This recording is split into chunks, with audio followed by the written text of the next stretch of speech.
Olá a todos, começamos o programa Ponto de Vista. Eu estou aqui com o professor José Menezes Gomes, professor de Economia da UFAL. Vamos aqui falar sobre a economia aqui do Estado e no momento, né, professor, que a gente vê nacionalmente discussões sobre as finanças públicas. Como hoje podemos analisar, que tipo de cenário temos hoje diante das escolhas da União e das escolhas, inclusive, em termos de privatização? Bom, sobre esse tema, nós iremos realizar um seminário dia 31, às 14 horas, no auditório do Urbanitários, onde nós vamos exatamente discutir essa questão. Vamos lá. O que nós queremos discutir ali é justamente o seguinte: o Estado de Alagoas está com a renúncia fiscal desse ano de 520 milhões. Certo. Só que agora foi colocado nos vários jornais que os usineiros teriam zeramento de ICMS. Então, essa é uma questão. Já existe uma renúncia fiscal grande, que é quase metade do orçamento da educação, e pretende-se zerar mais ainda. Mas, ao mesmo tempo, o que nós estamos vendo em encaminhamento? Nós estamos vendo a possibilidade de aumentar a alíquota da Previdência de 11 para 14. Nós estamos vendo a possibilidade de aprovação da lei de teto de gastos na versão estadual. E nós estamos vendo o processo de privatização para Casal, para CEAL, e IOS para o hospital, para o HGE e para o CEPA. E, ao mesmo tempo, a privatização do aeroporto está sendo colocada. Então, do ponto de vista econômico, do ponto de vista da atividade econômica, eu imagino que isso represente um grande atraso. Porque, olha só, esse mesmo Estado que está propondo renúncia fiscal ampliada é o mesmo Estado que está pagando, ou que pagou ano passado, 820 milhões de reais de dívida pública. Bom, olha só, mas o que está acontecendo? Saiu uma liminar, recentemente, do STF, que dizia que essa dívida teria que ser retirado dela tudo que corresponde ao chamado anatocismo, que é o juros sobre juros. Certo. Pois bem, se nós tivéssemos a aplicação dessa liminar, a Alagoas sobraria 820 milhões para você investir em saúde, educação, para você garantir infraestrutura, para você impulsionar alguma atividade econômica verdadeiramente aqui. Mas o que nós estamos vendo? O que nós estamos vendo é justamente o quê? O governador daqui, a exemplo dos demais governadores, renunciaram ao efeito dessa liminar e estão aceitando a rolagem dessa dívida por mais 20 anos. E para rolar essa dívida por mais 20 anos, ele vai exatamente colocar em votação o quê? O aumento da contribuição da Previdência, a lei de teto de gasto e o processo de privatização. Isso, do ponto de vista econômico, é terrível. Por quê? A privatização da Casal, a privatização da CEAL, se acontecer aqui o que aconteceu em Mato Grosso, de onde eu sou, a privatização da empresa de energia significou o aumento da energia e lá duas empresas privatizadas, essas empresas já faliram 2 vezes e agora surgiu com um novo nome chamado Energisa. A empresa de água, quando foi privatizada, começou-se a ter, em alguns bairros, algo que é típico do semiárido, que é a coleta de água de chuva. Por quê? Porque a água ficou muito cara. Então, se a água fica muito cara, se a energia fica muito cara, isso significa uma limitação para investimentos, porque a energia muito cara vai ter desdobramento no custo de uma empresa. E a água muito cara significa que a população vai ser penalizada, a população que já está desempregada, sem saúde, sem educação, ela vai ter que comprometer do seu limitado orçamento um valor maior para poder cumprir, poder ter água e energia. Então, eu particularmente vejo com muita preocupação, porque o que está colocado aqui é algo que a situação do Estado não se resolve com o problema da União. Qual é o problema?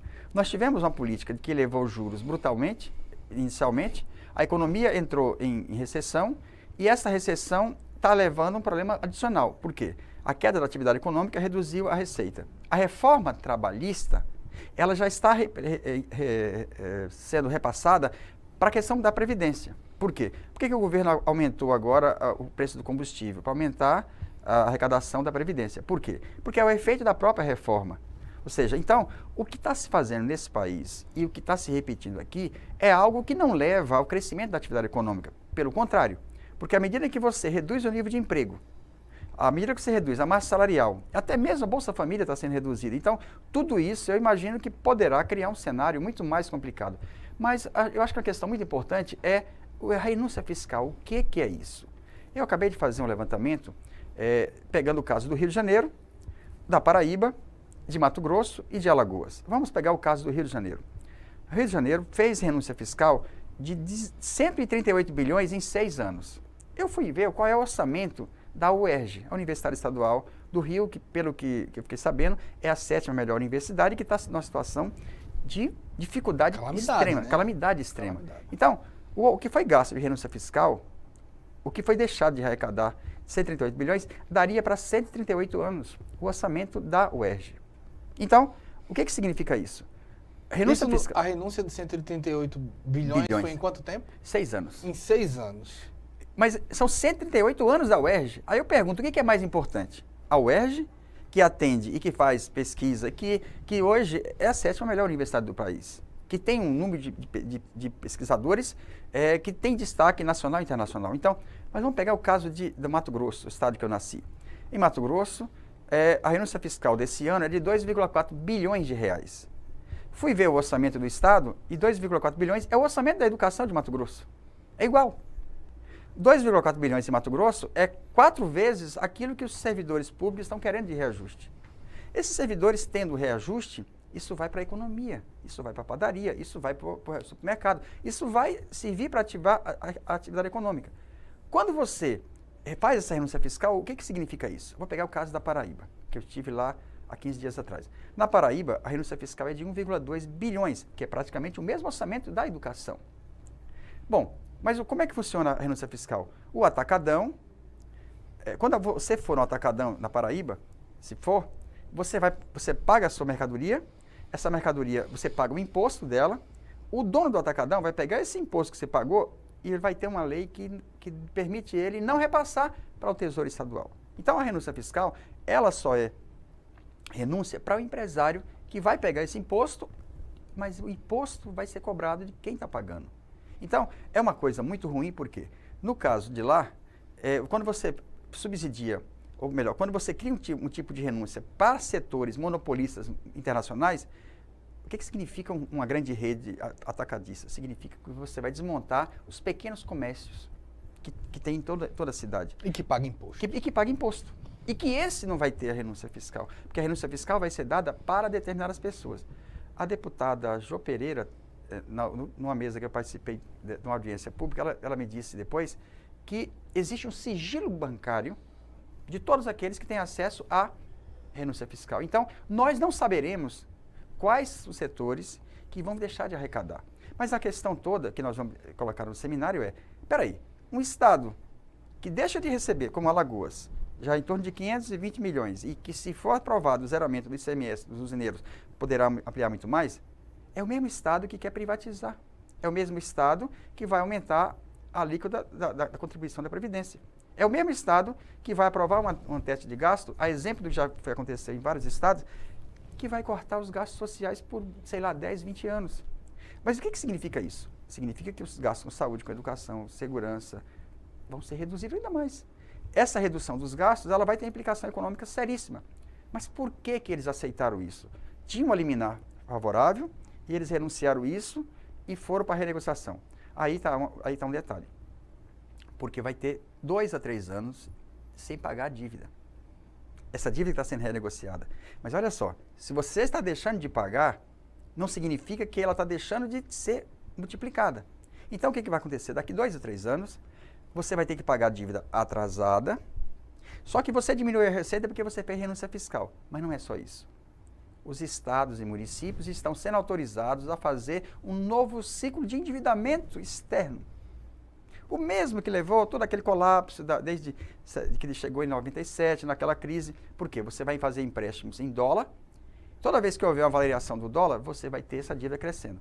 Então, o que me preocupa é que nós corremos o risco de fazer essa renúncia fiscal, não vai ter atividade econômica nenhuma, e eu diria mais, com esse dinheiro, que a dívida está sendo pago, se fosse aplicado a liminar, com 800 milhões você poderia abrir concurso público, você geraria muito mais emprego, oferecendo saúde, oferecendo segurança, oferecendo infraestrutura, oferecendo tudo aquilo que o Estado hoje não está oferecendo, você gera emprego, você aumenta a massa salarial, você vai estar gerando consumidor. Então, isso me preocupa muito porque não significa em nada para daqui 4 anos nós poderemos ter um colapso completo. Então, é muito preocupante o encaminhamento que está sendo colocado. Eu tenho a seguinte impressão, eu acho que aqui a gente tem uma oportunidade de desmistificar, de tirar dúvidas e até de cortar alguns enganos que possam ser colocados. O Brasil, nos últimos anos, pelo menos nos noticiários, você via tipo uma perseguição à inflação. Ah, não pode, como é que a inflação não chega a 6,5%? A inflação está dando 9, 10, isso é um absurdo, isso não acontecia desde o governo FHC, né? E aí, de repente, você vê comemorações como, tipo, agora sim, estamos com a inflação caindo. Mas me dá a impressão de que, tipo, os preços não aumentam, a inflação não aumenta, porque você não está comprando. Eu estou deixando de reajustar o salário do trabalhador, mas eu não deixei de reajustar a conta de luz, a reajustar a conta de água, a questão de todos os insumos, de feira, de alimentação. Eu vou ter menos dinheiro. É claro que eu vou começar uma pressão, eu estou dando a minha impressão para que você diga se há um equívoco em cima disso. Dá a impressão de que é uma inflação menor à custa do trabalhador. Eu começo a disciplina de economia monetária pegando a metodologia de como se calcula o índice de inflação. E eu vou ver exatamente quais são os itens que compõem o índice de inflação. E lá eu vou verificar que a saúde, que a educação, E o que eu fui observando? Eu peguei uma série histórica que o Diese fez de como é que evoluiu na pesquisa de orçamento familiar determinados itens. Por exemplo, há 20 anos atrás, a educação tinha um peso muito grande, muito pouco na determinação da inflação. Todos os serviços que foram privatizados, eles tiveram um processo de elevação de custo muito grande. Então, parte da inflação que nós temos, ela é derivada exatamente do processo de mercantilização de determinados serviços que até então, o que você tinha? Vamos imaginar aqui, privatiza a saúde. O que vai acontecer? Muita gente vai passar a ter plano de saúde. A partir do momento que ele passa a ter plano de saúde, isso passa a constar e esse item passa a ter um peso maior. À medida que a educação é privatizada, muitas pessoas passam a ter a saúde privada. Então, isso passa a entrar no cálculo da inflação. Então, a conclusão que eu estou chegando é que a estratégia adotada para combater a inflação, e parte da inflação é vinda de preços administrados, e a maioria disso aí deriva de quê? De preço cartelizado. Por exemplo, a gasolina é um preço de cartel. Só que a gasolina, quando ela sobe, ela implica em todos os demais custos. Então, o fato fundamental aí é o seguinte: a política de combate à inflação no Brasil hoje, ela tem um cunho monetarista muito grande, e o que eles fazem? Se é para combater a inflação, eles elevam a taxa de juros. Quando eleva a taxa de juros, eles diminuem o poder de compra. Quando diminui o poder de compra, você está, de certa forma, desaquecendo a economia, porque você também eleva a taxa de juros para investimento. Então, você cria, como estratégia de combate à inflação, a estagnação. Mês passado, eu trabalhei isso na minha disciplina, nós tivemos deflação.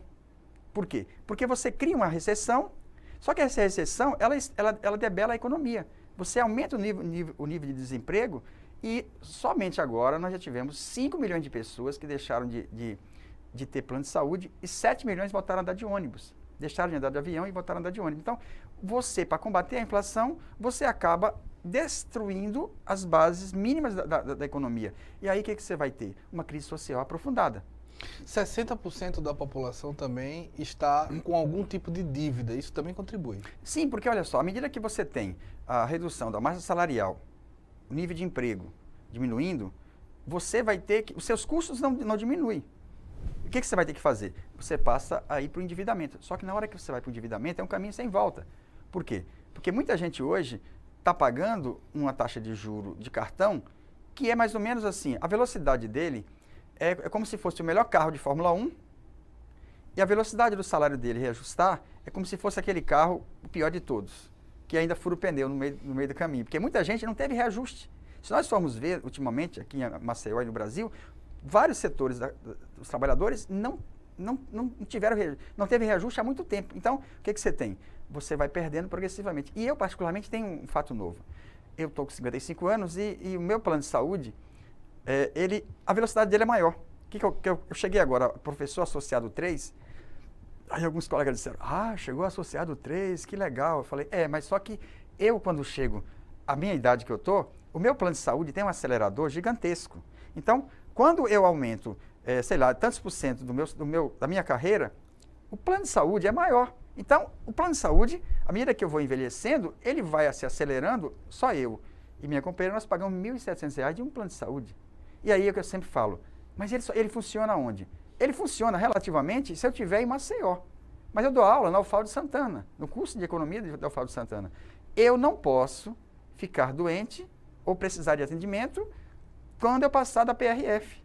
Então, o que nós temos, na verdade? Nós temos um processo em que a destruição do serviço público, ela vai criar um problema muito sério, porque muita gente está pensando que se eu tenho plano de saúde, está resolvido. Não está. Por quê? Você vai ser atendido se você estiver em Maceió. Se você estiver em outro canto, você vai morrer. Vai morrer por quê? Porque está desmontando o SUS. E o que eu acho? É fundamental que tenhamos como eixo a defesa do SUS. Por quê? Porque o SUS atende a 90% da população de Alagoas. Sobre esse assunto e sobre outras questões de finanças públicas também, a gente vai para um breve intervalo e volta para falar sobre esse assunto com o professor José Menezes Gomes. A gente volta já.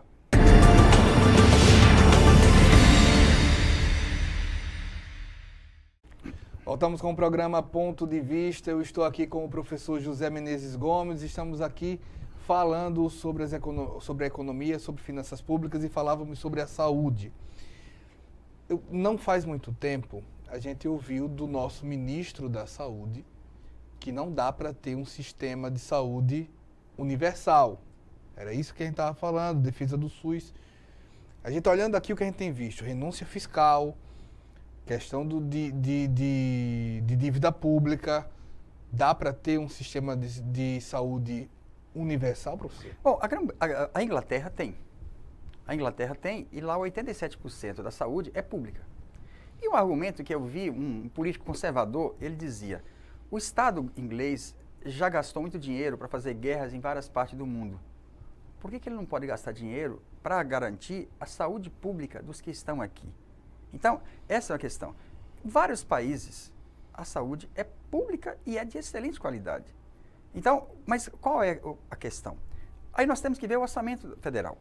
Quando nós pegamos o orçamento de 2017, nós vamos ver que aproximadamente 1 trilhão e 300 é para pagar o serviço da dívida.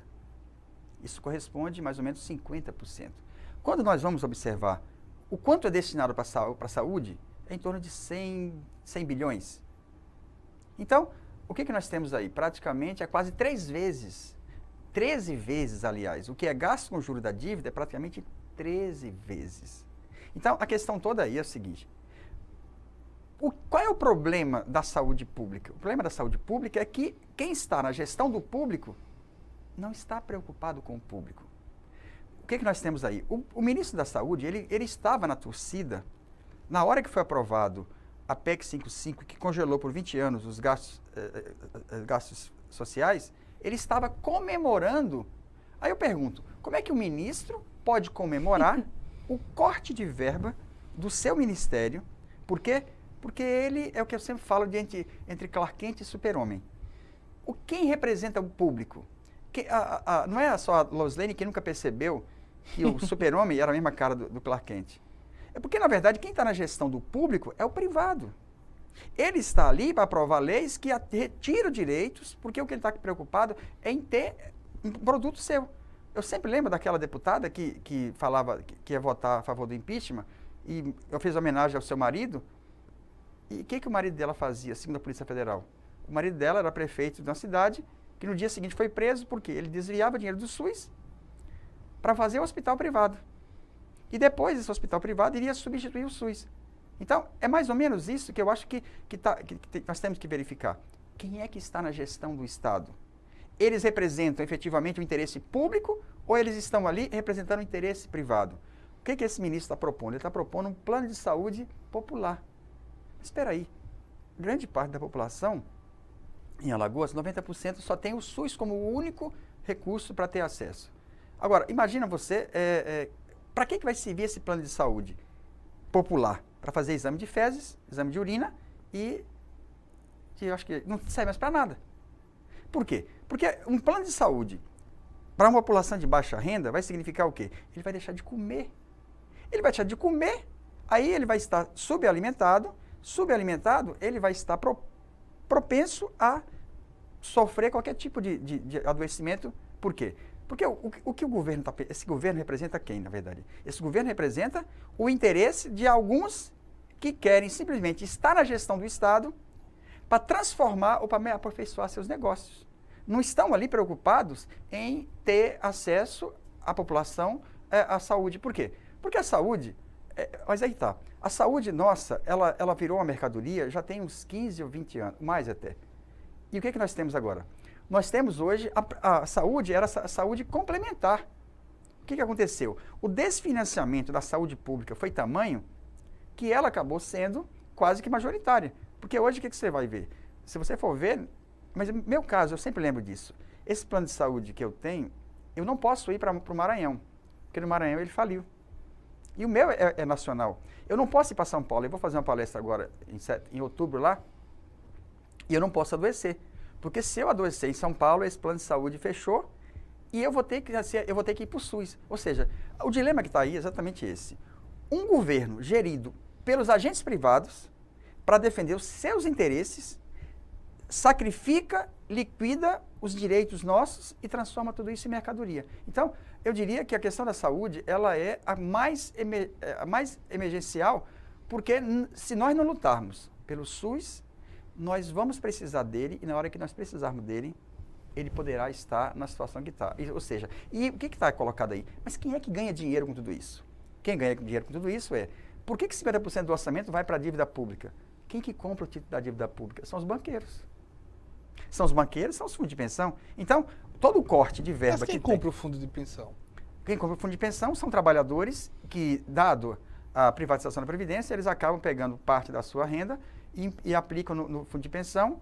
Esse fundo de pensão vai e compra ações de determinadas empresas e você passa depois a gerir essa empresa. Eu vou pegar o caso. Se eu faço uma auditoria e identifico que essa dívida não bate com o real, eu não prejudico também esse trabalhador que comprou o fundo de pensão? Bom, esse problema aconteceu na Argentina. Na Argentina, eles privatizaram a Previdência em 1992, se não me engano, ou 93, não lembro exatamente.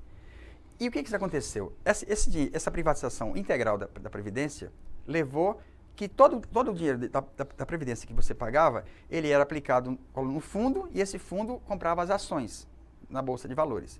Bom, e também comprava título da dívida pública. Em 2001, grande parte do dinheiro da Previdência Privada estava aplicado em título da dívida pública argentina. Houve a moratória. E a moratória é uma situação em que o Estado não tinha como pagar. O governo argentino propôs, então, uma renegociação e disse, olha, eu só pago 25% do valor de face. Então, eles perderam muito, muito dinheiro. Mas aí, o que eles disseram? Aí eles falaram assim, olha, agora nós não vamos mais aplicar em título público, é muito perigoso. Aí eles foram aplicar em ações. Aí veio a crise de 2008 e perdeu. O que aconteceu? Eles tiveram que reestatizar. A Previdência Argentina, que foi privatizada, ela teve que ser reestatizada. Então, esse é o problema. Quando você passa a ter um fundo de pensão, você passa a ter interesses conflitantes. Por exemplo, quem que é dono da Oi? Fizeram vários boatos, mas para saber disso, você entra no site da Oi e está lá. O dono da Oi, Carlos Gereissati, irmão do Tasso Gereissati, duas empresas ligadas a Andrade Gutierrez, fundo de pensão da Caixa, fundo de pensão do Banco do Brasil e fundo de pensão da Petrobras. Ou seja, você vai pegar o seu dinheiro e esse dinheiro vai ser gerido para garantir o seu futuro, você vai estar colocando na ciranda financeira. Então, olha só, nós temos 4 fundos de pensões que estão quebrados. A CAPEM, que era a Previdência Privada, entrou em colapso. O que estão nos oferecendo é a Previdência Privada, mas a Previdência Privada está quebrada. Então, vamos pegar o caso do Chile, que foi o país que primeiro privatizou a Previdência, na época de Pinochet. A Previdência não existe lá. Por quê? Eles criaram um mecanismo em que, hoje, quem ganha mais na aposentadoria lá, ganha talvez um salário mínimo. No Chile, agora está tendo passeata de 1 milhão de pessoas, porque entrou em colapso. Então, esse é o problema. Mas quem é que vai ganhar dinheiro com isso? Um banco determinado, Bradesco Saúde, ele vende saúde privada. Mas ele vende também previdência privada, ou seja, o desmonte da Seguridade Social tem como endereço direto o setor financeiro, porque ele vai vender previdência privada e ele vai vender saúde privada. Olha só. Mas os bancos estão com lucros. Ano passado, o Itaú teve 32% de lucro, mesmo com a crise da atividade econômica. Teve uma retração, os bancos continuam a ter. Por quê? Porque a maioria deles está ganhando dinheiro rolando a dívida pública ou está oferecendo produtos como o Bradesco e vários outros, a Sul América Seguro. O setor financeiro passou a vender saúde privada. E aí você pergunta, e como é que estão os profissionais que atuam nos fundos nos planos de saúde? Eu conheço vários que estão saindo.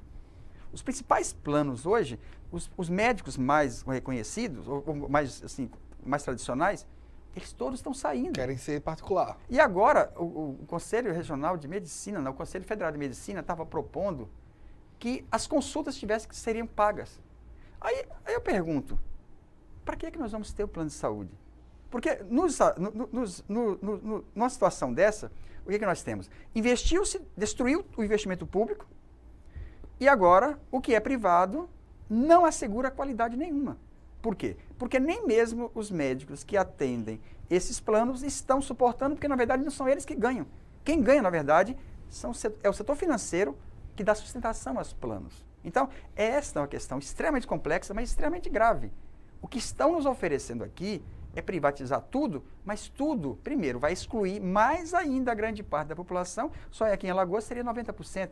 90% dos alagoanos só depende do SUS. E se o SUS fechar? E se o SUS for liquidado? Que eu espero que jamais aconteça. Então, é hora de todo mundo se juntar e lutar na defesa do SUS, porque é este que vai nos assegurar, no momento que nós vamos precisar, é ele que vai nos oferecer o atendimento público efetivo. Mas tanto no privado como no público hoje, a questão da qualidade de atendimento se dá à má gestão? Uma de forma quase que proposital. A do público é proposital. É. Quem está na gestão do público está querendo, na verdade, o quê? É dizer, isso aqui não funciona. Isso. Aí, e a população, quando chega lá, o que ela vai fazer? Que é o que acontece também com os Correios, com o Banco do Brasil. Mas é proposital. É proposital. Quando você quer privatizar alguma coisa, você deixa de investir porque você está fazendo um marketing negativo. Né? Então, o que nós temos? A primeira coisa que nós temos que fazer é o seguinte, é desprivatizar a gestão do espaço público. Nesse país, hoje, tem levantamentos recentes, mais da metade dos parlamentares são empresários. Ou seja, são empresários que estão na gestão e que ou eles estão no governo, nos governos estaduais, ou eles estão nas câmaras municipais, ou estão na Câmara Federal. Ou seja, os empresários passaram a dominar o poder político. E aí eu vejo alguém dizendo assim, então nós temos que parar de votar em político, vamos votar em empresário. Calma, você vai votar no mesmo. Você vai votar no mesmo, literalmente. Mas não seria já um grande contrassenso você dizer bem assim, eu não voto em político? Você está transformando o cara em político, né? Mas o detalhe é que você só vê o político como algo neutro. Você vê o político, você não consegue ver nele o super-homem Clark Kent na mesma cara. Eu sempre brinco isso em todas as exposições que eu faço, que nós temos que ver o caráter de classe do Estado.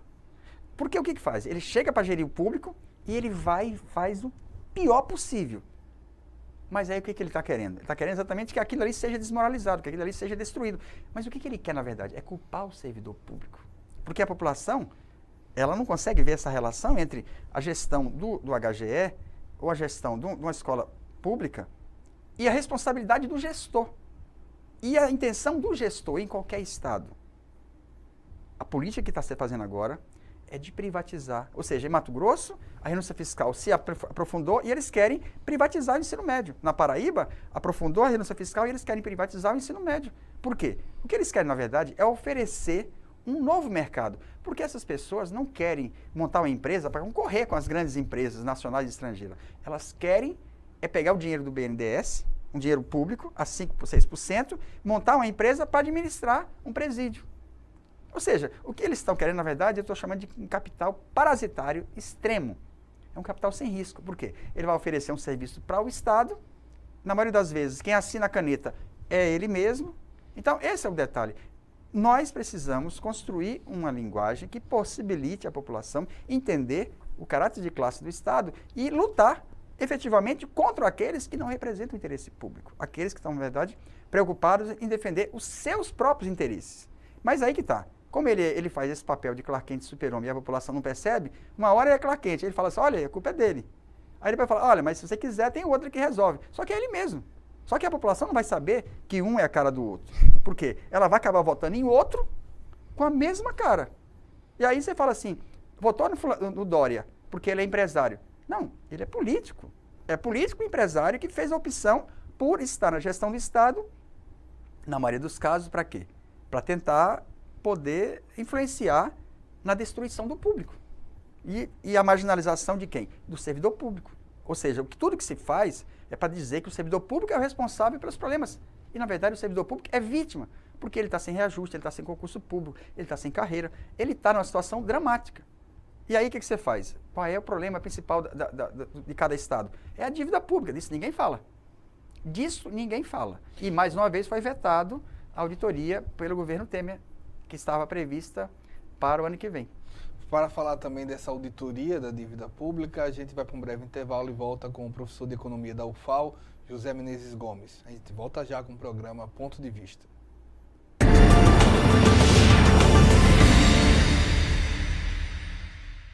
Esses exercícios. Voltamos com o programa Ponto de Vista. Eu estou aqui com o professor José Menezes Gomes, professor de Economia da UFAL. E a gente tem visto, inclusive, podemos dizer, influência, professor. No caso recente agora, o dono do Banco Clássico ganhou 1 bilhão com a notícia da privatização da elétrica. Exatamente, esse é o processo que eu acho que isso aqui deveria ser investigado, porque isso pode se caracterizar como crime. A Comissão de Valores Imobiliários deveria ver isso, porque o que significa isso? Você fica sabendo de uma informação, depois você faz a aplicação em determinados papéis, esses papéis somente em um dia valorizaram 10 bilhões, levou a uma expansão da Bolsa em 2%, ou seja, esse caráter especulativo, ele deveria ser denunciado porque 1 bilhão de reais é muito dinheiro. Ou seja, só o fato de você construir a ideia de que vai ocorrer, que vai surgir a proposta de privatizar o setor elétrico, você já acaba criando um processo de especulação e eu só sei que uma pessoa ganhou 1 bilhão de reais. E o que significa isso? Esse 1 bilhão de reais é como se fosse assim um capital, é como se fosse um fantasma. Ele precisa ter corpo. Esse 1 bilhão de reais que você pegou, depois você pode entrar e comprar uma empresa. Ou seja, você especulou no processo, para isso você pode ter obtido uma informação, sei lá como. Privilegiada. Isso aí, de certa forma, eu acredito que seja crime. E com esse dinheiro, você pode depois, guarda ele, aí quando vier o processo de privatização, você vai e compra uma empresa por 1 bilhão. E aí todo mundo vai dizer, que bom que foi privatizado. Mas, na verdade, o que aconteceu? Quem especulou só com esse fato ganha 1 bilhão. 1 bilhão, deixa eu ver, o orçamento do estado de Alagoas, acho que, se não me engano, são 10 ou 11 bilhões. 10 bilhões. Então, o que isso... Para um ano inteiro. Para um ano inteiro. Então, o que nós vamos ter agora? Nós vamos ter agora uma coisa mais grave, que é a privatização da emissão de moeda. Isso é de uma... a próxima Casa da Moeda vai ser privatizada. Quem vai futuramente emitir a nossa moeda não vai ser mais a Casa da Moeda do Brasil. Eu pergunto, qual o problema? A moeda que nós emitimos não tinha qualidade, não era aceita, porque certamente quem vai ganhar isso aí vai ter direito de emitir papel. E aí, quem vai fazer o controle? Ou seja, nós estamos correndo o risco de privatizar o setor elétrico, de privatizar os aeroportos, de privatizar tudo, mas aí eu pergunto, quem será que vai ganhar as licitações dos aeroportos? Eu suspeito que poderá ser empresas ligadas ou investigadas pela Lava Jato. Porque, olha só, você tem uma empresa como a Casal, ou a CEAL, que a CEAL tem, sei lá, quantos anos, ela tem experiência, ela domina o setor, ela tem gente que foi formada para isso. Você vai e privatiza ela, o que vai acontecer? A terceirização, você vai ter a demissão, você vai ter a redução do salário, você vai ter a precarização. E o que aconteceu? Você vai estar montando uma empresa de alguém que não tem a menor ideia do que seja o setor elétrico. Mas por quê? Mas alguém que está por trás da gestão do Estado, que vai certamente se beneficiar. Então, Me preocupa muito esse tipo de coisa, porque a partir de agora, toda vez que for lançado uma informação como essa, alguém poderá estar ganhando 500 milhões, alguém poderá estar ganhando 1 bilhão. E eu pergunto, é o seguinte, primeiro é o seguinte, isso aí teria que ser investigado, a Comissão de Valores Imobiliários tinha que abrir um processo, porque é crime financeiro você ter acesso à informação e a partir daí você vai e faz uma aquisição desse tipo. Então, é muito preocupante, mas o que pode acontecer agora, com a abertura desse processo de privatização, mas eu queria só lembrar uma coisa, tudo isso aí resulta de quê? O governo, para se manter, ele liberou dinheiro para muitas coisas, ele fez renúncia para muitas coisas, anistiou dívida, não sei o quê, agora está até entregando 2 reservas florestais para mineração, só que agora surgiu uma nova... Perdoou 78 bilhões Só para Oi foi quase 100 bilhões, ou seja, para esses setores você dá esse dinheiro todinho, para depois conseguir o quê? Para conseguir ficar sem ser investigado. Só que agora apareceu uma segunda denúncia. Agora, o que ele está querendo fazer? Para cobrir esse rombo, ele está querendo cobrar mensalidade nas universidades. Ele quer liquidar todos os serviços públicos. Aí eu pergunto, mas espera aí, qual foi a vantagem que nós tivemos por ele não ser investigado e por ele não ser devidamente penalizado pelos os crimes que a Polícia Federal havia comprovado, com filmagem, com tudo. Ou seja, nós vamos pagar com a perda das estatais, com a cobrança de mensalidade, com a destruição de tudo que é público, para manter um governo que só representa o interesse privado. Então, nós temos que ligar essa questão que é importante, que é por que só agora ele aprofundou essa tentativa de privatizar tudo? Porque exatamente está tentando arrumar formas para que a próxima denúncia não seja novamente levada à investigação. Agora, como eu falei, nós não podemos nos submeter a esse desejo desse grupo sacrificar todo o nosso futuro. Porque você privatizar as empresas nossas, se elas forem privatizadas para empresas estrangeiras, nós vamos passar a pagar royalty, nós vamos pagar remessa de lucro. Nós vamos ter um complicador muito novo, no caso muito grave. No caso de uma elétrica, eu acredito que quase todas as companhias têm colocado que não deram ou prejuízo ou não deram lucros altos. Uma empresa privada tem como fim o lucro. Ela vai ter que aumentar a conta de luz. Mas isso aí aconteceu com o Macri na Argentina. E não aumentou em pouca coisa, não. Ela aumentou em 700%. Ou seja, o que está... O nosso ministro disse que a conta de luz hoje é barata. Sim, mas por quê? O que ele quer, na verdade, é tomar conta do setor, desse setor para aumentar a tarifa num patamar determinado, mas é o que eu falei anteriormente. Isso vai sacrificar o poder de compra do trabalhador, isso vai sacrificar a estrutura de custo para aqueles que precisam da energia para atividades econômicas determinadas. Não é preocupante você privatizar um setor que é monopolista? Mas o problema não é só privatizar, e tem outra coisa. E muitas delas vão ser compradas com dinheiro do BNDES. Você vai privatizar, mas o dinheiro para a privatização é dinheiro público.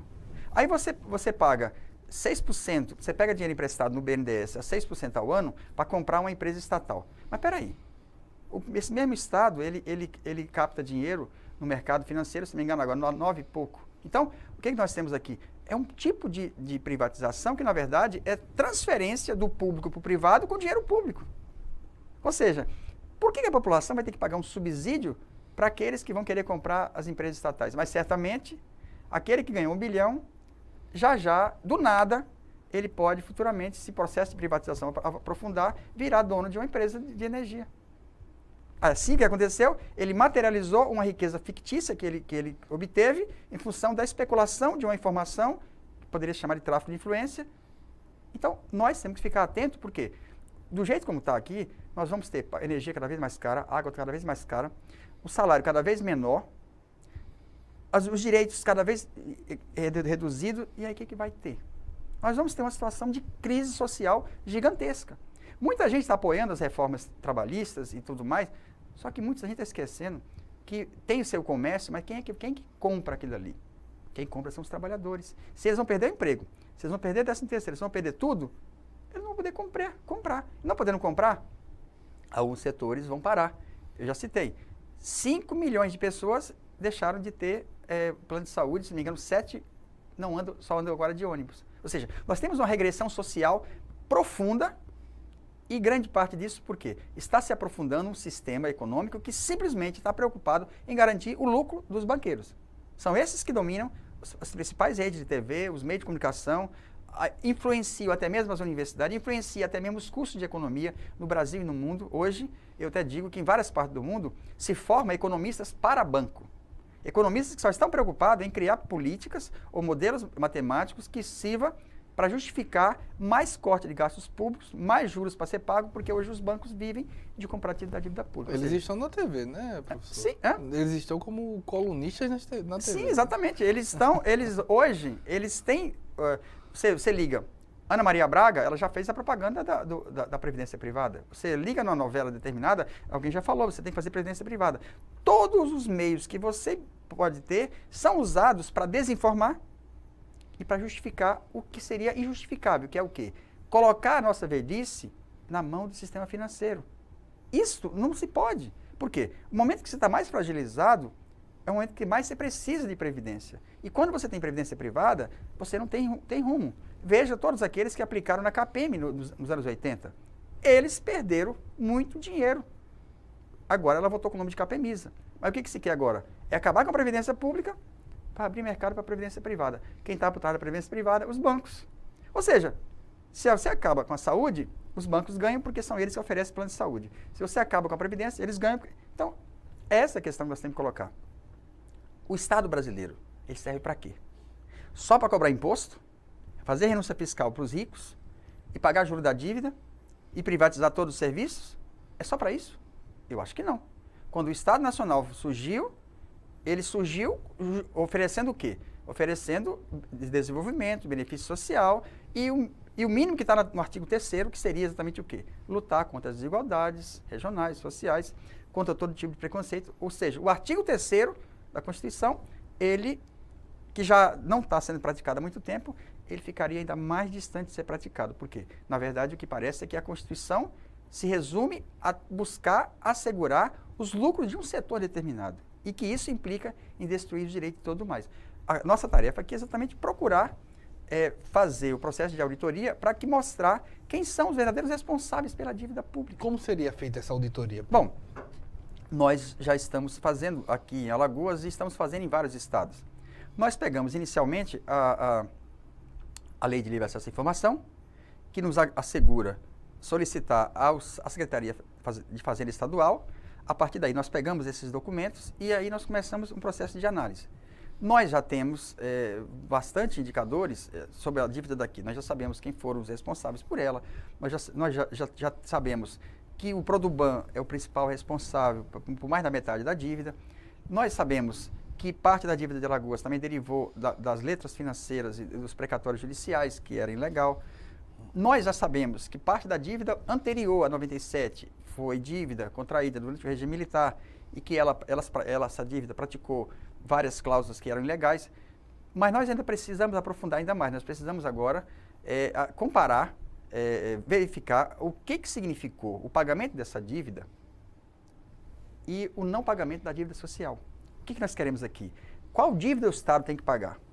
A dívida pública, que, segundo o STF, seria hoje praticamente zerada, ou a dívida social? A dívida social é que nós temos que ter como foco. A nossa intenção é, ao aprofundar essa dívida, a análise da dívida, nós vamos começar a fazer agora em Santana de Ipanema e algumas cidades próximas, nós vamos começar agora com os alunos a fazer cursos, exposições nas escolas, nos sindicatos, nas igrejas, para mostrar exatamente, olha, nós estudamos isso aqui, nós pegamos esses documentos e nós já temos a informação sobre isso aqui.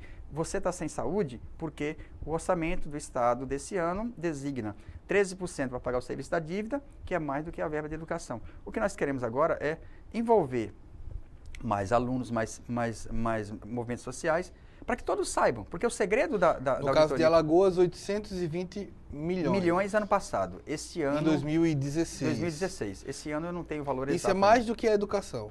Não, a educação para este ano está em torno de 1 bilhão e 200. Agora, tem uma coisa. Eu preciso ver a execução orçamentária, porque normalmente você coloca na Constituição estadual o que tá colocado lá, que é um percentual, e nem sempre executa. Mas você não executa. A nossa tarefa, inclusive... Isso daqui é só juros ou paga dívida? Juros e amortizações. Juros e amortizações. Juros e amortizações. Agora, a nossa intenção é exatamente aprofundar a auditoria e fazer algo, por exemplo, no Equador. No Equador, Maria Lúcia Fatorelli fez a auditoria junto com mais outras pessoas e ela constatou o quê? Que 70% era indevida. Então, todos os documentos que ela pegou era indevido. O que eles fizeram? Inclusive, eles disseram assim, olha, quem quiser fazer o questionamento jurídico, pode fazê-lo. Ninguém recorreu. 70% da dívida era ilegal. O que eles fizeram com o dinheiro da dívida ilegal? Investiram em saúde, em educação, em reforma agrária, em segurança, Ou seja, mas isso seria o resgate das funções históricas do Estado, que estão sendo abandonadas. Porque o Estado hoje é para gerenciar a barbárie. Eu tenho um dado aqui, que não está no meu PowerPoint, a quantidade de homicídio no Brasil é igual a Estados Unidos, Canadá, parte quase toda da Europa, Rússia, Austrália e vários outros países da Ásia. Ou seja, nós estamos vivendo uma situação em que o conflito social chega a um volume de homicídio de em torno de 50, quase 60 mil pessoas ao ano. Isso é a quantidade... Durante a Guerra do Vietnã, os que morreram naquela guerra foi menos... Os americanos que morreram foi menos do que o que morre por ano aqui. Com violência. Com violência. Então, essa é a questão. Nós vamos combater a violência sem discutir a saúde, sem discutir a educação, sem discutir emprego, sem discutir a reforma agrária. Eu acredito que, para resolver o problema social, o elemento fundamental está justamente em definir, em estudar formas de reparar essas perdas que grande parte da população teve e continua a ter. Eu estou aqui com o professor José Menezes Gomes, professor de Economia da UFAL. A gente vai para o nosso último intervalo, nós voltamos já.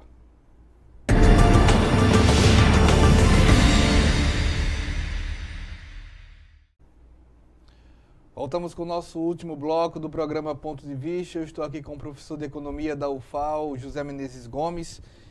Nesse sentido que a gente tem, professor, a gente tem olhado a dívida pública de Alagoas, você chegou até a citar, começou na década de 70. A dívida mais recente, ela começou em 76. Nós já tivemos um processo de endividamento anterior, mas eu estou investigando mais, porque eu estou agora fazendo um estudo lá em Santana de Ipanema, na UFAL, eu peguei a planilha do Senado Federal que registra todos os empréstimos externos. Nós estamos analisando estado por estado. Aqui começou em 76 e o momento de mais empréstimo foi justamente o momento que a taxa de juros estava mais alta. Então, a partir daí, o que nós tivemos? Em 79 e 80, a taxa de juros americana saiu de 5 para 18. Os nossos empréstimos eram com taxa de juros flutuante. Então, subiu a dívida num patamar gigantesco. E o ajuste fiscal, que é exatamente você buscar mecanismo para pagar essa dívida, começou desde aí. Mas eu acho que a coisa mais grave foi exatamente em 97.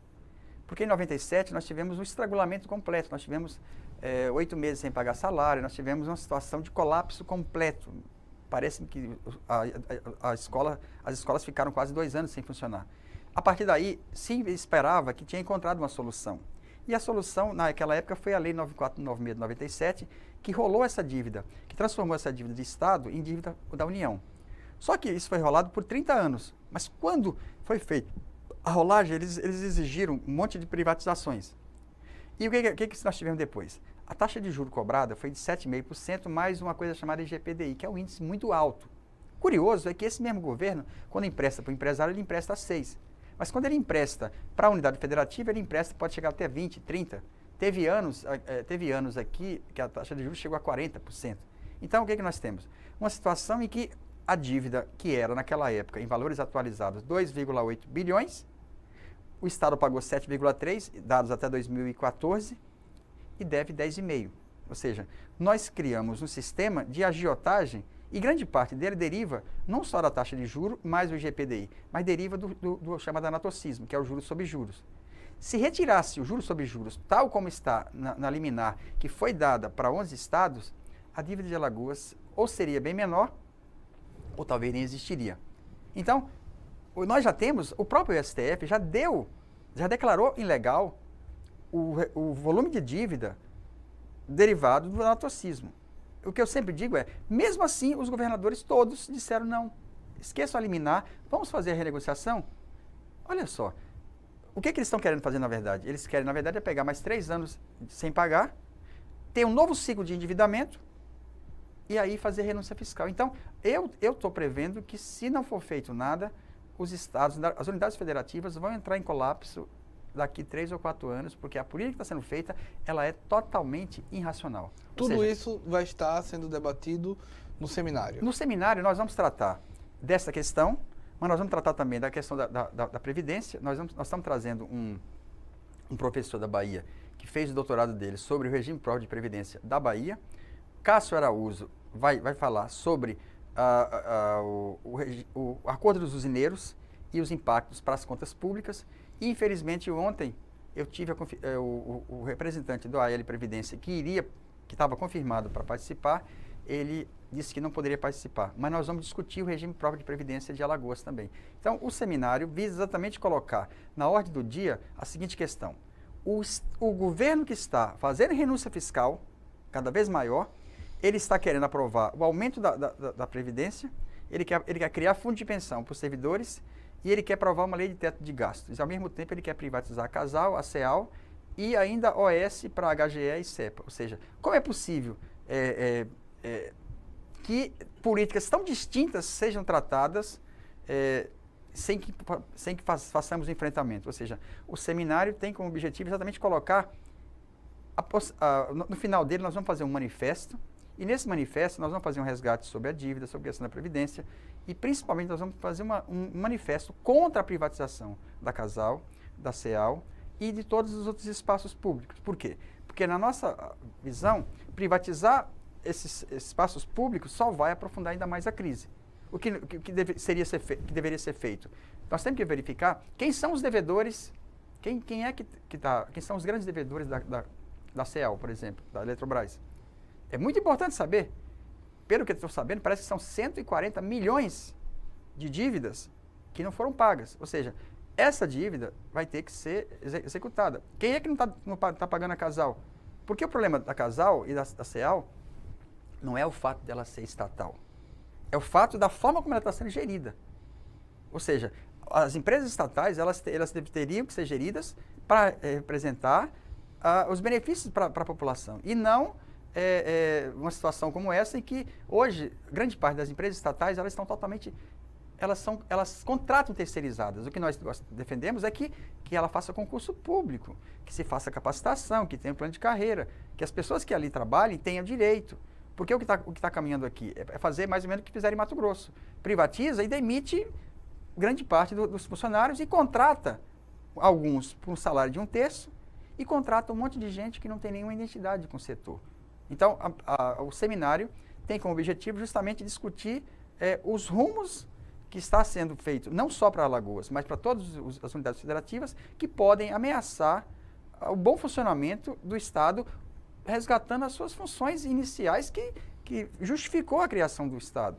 Porque se nós deixarmos o Estado apenas para cobrar imposto, fazer renúncia fiscal dos ricos e privatizar todos os serviços, ele não vai ter muita... O seminário acontece que dia? Vai ser dia 31, às 14 horas, no auditório do Sindicato dos Urbanitários, e ele tem o apoio do sindicato... ele foi proposto inicialmente pelo Grupo de Trabalho de Seguridade Social da ADUFAL, onde nós teremos logo mais uma reunião, e ele tem o apoio do Sindifisco, Sindijus, Sindipetro, Sindiprev, Sintufals, ADUFAL, Sinteal... Eu acho que esqueci algum. São 9 sindicatos que estão participando e o que nós queremos é exatamente criar um fórum em que seja possível fazer essas discussões e que não só isso, mas que unifique os trabalhadores do setor público, municipal, federal e estadual, mas que também coloque os trabalhadores do setor privado. Por quê? Quem vai também ser vítima da destruição do serviço público são os trabalhadores do setor privado, que grande parte, mesmo os que têm plano de saúde, eles precisam do sistema único, porque é exatamente aquele que vai nos garantir, na hora que mais nós citamos, quem nos atende é o serviço público. Então, a ideia é exatamente isso, criar um movimento que seja um espaço de defesa dos serviços públicos e do direito dos trabalhadores. Precisa de inscrição? É gratuito, vai ter certificado e esperamos contar com a presença de todos, porque nós temos que fazer essa reflexão para garantir a defesa do serviço público, nós vamos ter que fazer essa reflexão e, a partir desses dados, colocar para a população o que ela quer. Ela quer serviço público de qualidade ou ela quer simplesmente que se pague uma dívida que, se tivesse sido cumprido a liminar do STF, ela não existiria mais. Ou seja, o que está colocado aqui é justamente a importância do Estado ter minimamente as suas funções sociais, porque senão vai ser um Estado da barbárie. Isso em 2018 temos eleições. Você acredita que postura sobre privatizações, dívida pública, auditoria da dívida, comprometimento com saúde universal, gratuita e de qualidade com a educação, deveria constar em planos de governo? Olha, nós, da Auditoria Cidadã, a todo momento, participamos da mobilização para que conste do programa dos candidatos a defesa da auditoria. É claro que aqueles que defendem efetivamente a auditoria, nós já sabemos quem são. E o que nós queremos é exatamente que esse processo seja... poderia se utilizar o espaço eleitoral também para colocar isso. É claro que o que nós estamos vendo com a reforma que está sendo proposta eleitoral, certamente esse debate vai ser colocado de lado. Porque a reforma política que estão fazendo, ela vai exatamente dificultar que a pauta social seja colocada. E é um fato lamentável, porque o espaço de eleição seria exatamente o espaço de discutir e conhecer o funcionamento do Estado. E auditar é parte fundamental que está na Constituição. O que nós estamos querendo é só o que está na Constituição de 88. Também. Muito obrigado, viu, professor? Obrigado pelo espaço. Nós agradecemos também a você pela audiência. Esperamos que tenha ficado satisfeito com as informações e aguardamos uma próxima oportunidade. O programa de Ponto de Vista fica por aqui. Até mais.